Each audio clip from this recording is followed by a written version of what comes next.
deal. The kinds of investment that will stimulate. The feds foil a plan to kidnap Michigan Governor Gretchen Whitmer. Joe Biden thinks his voters are idiots and still refuses to answer the most important question. Will you pack the court? Why won't he answer? Let's get into it.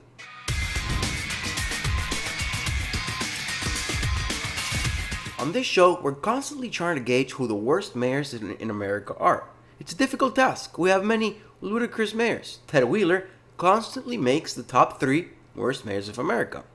When I saw that Ted Wheeler was down in the polls, I saw, maybe it's going to get easier to see who the worst mayor is. There's no way that his replacement could be any worse than him, right? Wrong. Sarah Yannaron, Ted Wheeler's opponent, is a member of Antifa. I mean, it's not surprising considering it's Portland, but damn. Sarah was recently spotted wearing a wonderful skirt featuring wonderful men, communist men, like Mao, Stalin, or Che Guevara. Would you vote for this woman? Comment down below. I know I wouldn't. It's scary when you see people like that starting to get into government and being in positions to enact laws.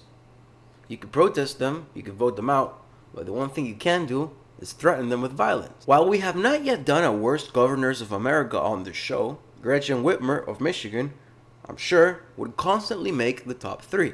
However, this is no excuse for violence against her. This week, the feds foiled a plan to kidnap her. 6 people, members of the Wolverine Watchmen, were arrested and charged. Before we get into the kidnapping, let's try to understand the motivation behind it. You see, Gretchen Whitmer, the governor of Michigan, had the most draconian lockdowns. She used her emergency powers in April, then renewed them in March, and constantly kept renewing them. Recently, last week actually, the Supreme Court of Michigan ruled that the governor's supreme powers were unconstitutional. They say Whitmer acted unconstitutionally when she tried to extend her emergency powers indefinitely. Sounds like a tyrant, right? Well, these idiots, members of the Wolverine Watchmen, thought the exact same thing. And they said, we're gonna arrest her. They didn't use the term kidnapping, but hey, tomato, tomato, huh? The FBI affidavit claims that the Wolverine Watchmen surveilled Whitmer's house twice and planned to blow up a bridge and then flee with the arrested Whitmer via a vote. Thankfully, the plan was foiled and the people were arrested. The annoying part of the story comes from the mainstream media, as it usually does. You see, they were quick to label the group as a right-wing group, when in fact, they were not.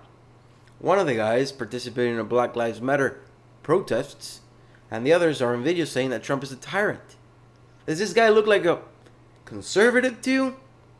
Looks like a lefty anarchist to me. Let's hear some of his thoughts. Let's see if they're right-wing. Ooh, right-wing. I'll tell you what's like one of the hardest challenges in life that you'll probably never be able to get away with, and that's to not get robbed by the state. Ariel, here's a thought for today. The price of freedom is eternal vigilance, and indifference to this notion is the means by which the people can and will secure their own oppression. Wake the f*** up. Not only is this guy not right-wing, but Donald has denounced white supremacy a plethora of times, as opposed to Whitmer and Joe Biden denouncing Antifa. And while we're talking about Joe Biden not condemning or answering questions, let's talk about packing the court. In the first presidential debate, Joe Biden refused to answer. In the vice presidential debate, Kamala refused to answer.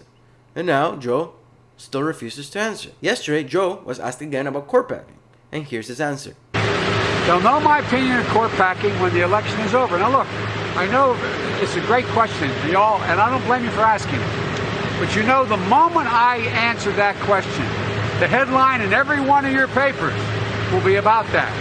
Other than focusing on what's happening now. Isn't that incredible? He's not going to tell you because then you're going to talk about it? Are you out of your damn mind? How could anyone vote for this guy? He's taking you for a fool. You'll know after the election? What? It's a mystery vote. Yeah, if you vote for Biden, it's a mystery vote. We don't know what you're gonna get. Voting for Joe Biden is like voting for a box of chocolates. Never know what you're gonna get. My mom always said life was like a box of chocolates. You never know what you're going to get. And then today, he had an even worse one. Sir, I've got to ask you about packing the courts. And I know that you said yesterday you aren't going to answer the question until after the election. But this is the number one thing that I've been asked about from viewers in the past couple of days. Well, you've been asked by the viewers who are probably Republicans who don't want me continuing to talk about what they're doing to the court right now. Well, sir, don't the voters deserve to know? No, they don't.